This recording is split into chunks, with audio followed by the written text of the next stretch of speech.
What's going on, everyone? Zach here from Ghoul School, where we dive into all things creepy and cool, and today we're looking at Dracul from Composite Effects.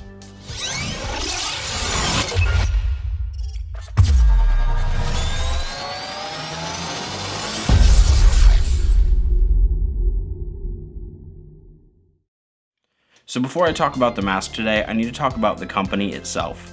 Composite Effects, or CFX as most of us know it in the silicone mask community, is such an amazing company. They're a company that truly sticks behind not only their product, but their word.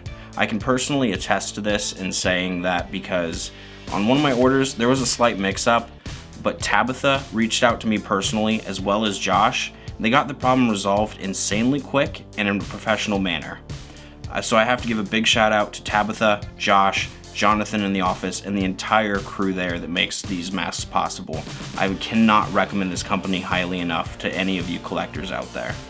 Getting into the mask here, again, it's called Dracul the Vampire from Composite Effects, and I believe as of the taping of this video, he retails on their website for around $575. I'm not 100% sure on that price, so don't quote me on it, but I believe it's around there.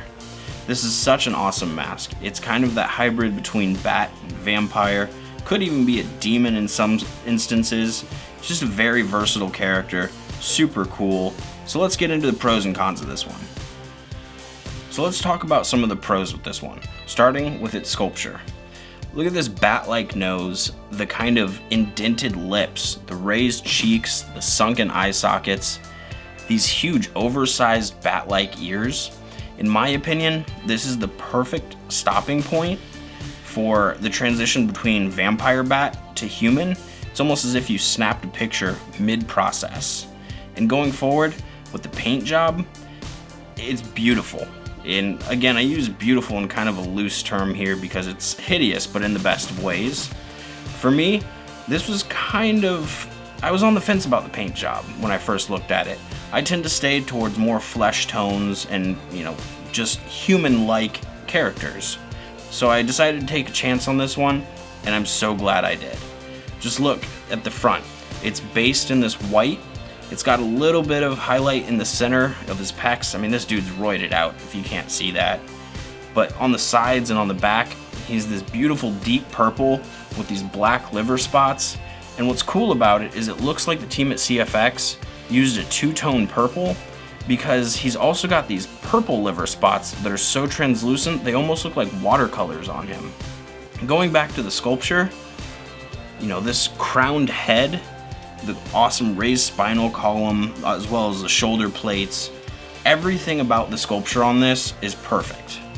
And for me, another thing that I was kind of hesitant about was the glossy finish. I didn't know how I would really like that, but again, I think it really complements this piece, especially being that midpoint transition. I envision the, bat to human transfer being kind of a slimy, gross process, and I think that helps capture it perfectly. With that being said, let's move on to the cons of this one. Now, unfortunately, my least favorite part of all of these videos, I have to talk about the cons of this guy. And, well, I don't have any, so let's go back to some pros. I mean, just getting back into the sculpture of this thing, I can't stress enough how much I love this mask. I know that some people might not like the big floppy ears. I personally love them because if you think about it, when a bat is moving, his ears are going to flop around. Look at it like a rabbit. When you look at a rabbit bouncing, their ears flop, this guy's ears flop. I can't stress how awesome this mask is. To me, this is a huge home run. This is easily my favorite mask in the collection right now. So if you have any cons, feel free to put them in the comment section, but for me, there just aren't any.